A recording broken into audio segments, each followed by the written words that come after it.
Now it is my great pleasure to bring up on stage for a fireside chat Sinjin Bain, CEO of MaxPlay, and he's going to be joined by the man I like to think of as a living legend. It's Dean Takahashi.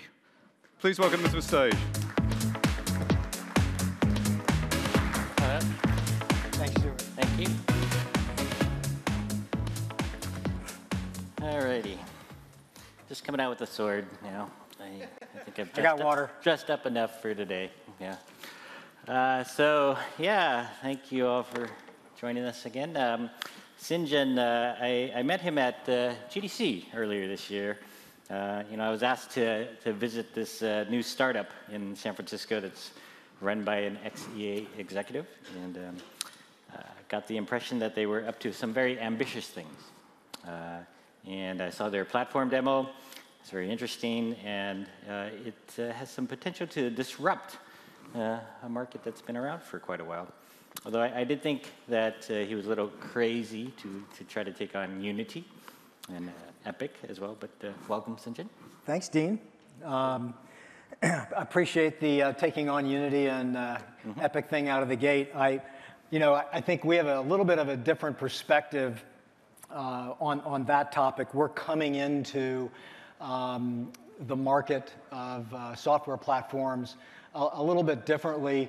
We've got, as a team, hundreds and hundreds of man-years of experience making games, making game platforms, pipelines, and although maybe 25 of those years are mine, and the other experience is probably more relevant.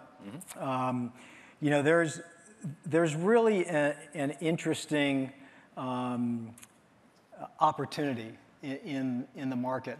We've really taken a look at where the pain points are in development these days, and taken a look at, a fresh look at sort of how platforms could be constructed to alleviate some of these pain points.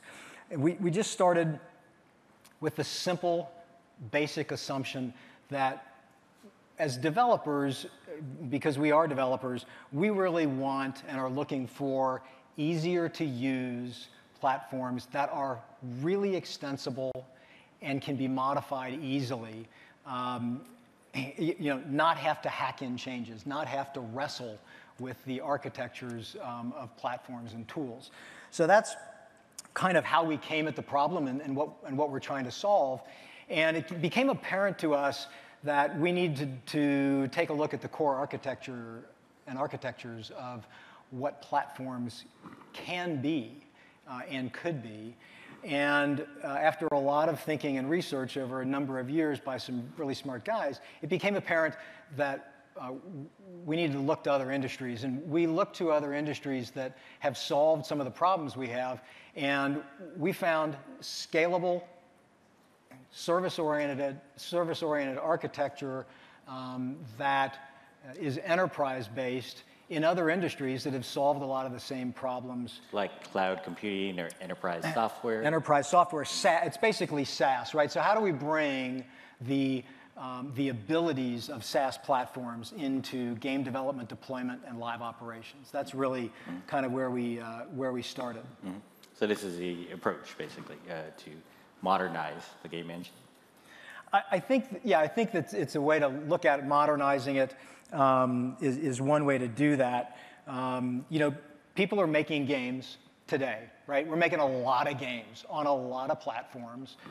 But the reality is that we're making them really inefficiently. Not because we don't want to be efficient or that we're not really trying to be as efficient as possible. But it's that the tools, the pipelines, they get in our way. What we looked at is teams are made up of disparate talent sets and skill sets, right? Engineers, artists, designers, producers, audio engineers. It's a really diverse skill set. And these teams really want to work together. They want to collaborate. And the reality is that the tool sets of today don't enable that collaboration. In fact, the tool sets kind of do the opposite a lot of times. So, for decades, we've been working in siloed, sort of serial fashion because of the file-based systems that we have. Mm-hmm. So when the idea is maybe to get, say, an artist or a programmer or sound person to be working on the same file, same project, really, and make changes to it that the other can see in real time. That, at the core, that's one of the things that our architecture enables. There's so many things going on in our business, and that's what this conference is all about, right? We heard from Jason Rubin, we're going to hear from Graham Devine in a little bit. We heard from Layden earlier about the difficulties of running a global business and the culturalization requirements coming out of that, or, as he said, staggering. But we're in a world now where there are more hardware platforms, more operating systems. All of the games operate as live services, culturalization, localization, and then AR and VR. It's just kind of staggering as to the complexity of our business now.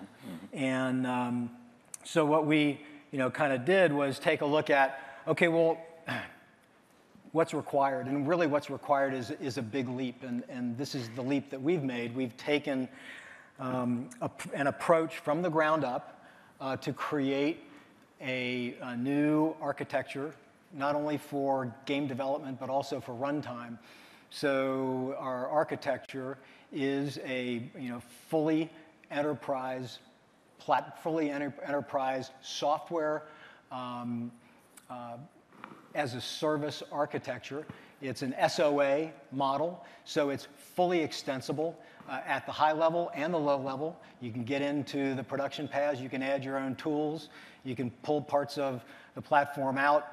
So, having basically an open system is a big deal in how complicated our world is today. You can't really predict it. I mean, the stuff that's coming from Magic Leap and Oculus and new ways to generate telemetry and have to implement it to the benefit of gameplay and user and customer feedback, is pretty staggering. So this is the leap that we've made. We had to start from scratch, and we started years ago with a talent set and a team that I don't believe has been assembled before. And pretty excited about it. You've raised some money. You've spun out of Technicolor as well, right? We did spin out of Technicolor. We came out of Technicolor with core technology and patents. They did an original investment, and we've closed some additional funding on top of that. So my job is to spend that as quickly as possible, not on chips and salsa, but hopefully on software. So that's what we're doing. The core value proposition of an asset-driven database structure that we have is to enable a couple of very fundamental things. One is, for the first time, we've enabled real-time distributed collaborative development. So developers who have cross-discipline teams in the same scene in real time can edit and create games together. So you can have an engineer in San Francisco, an artist or a lighting, an audio engineer in New York. There's a time difference, but they can still work together and asynchronously. It can be in different cities. It can be down the hall, right? The reality is that today, 86% of teams are distributed in some fashion.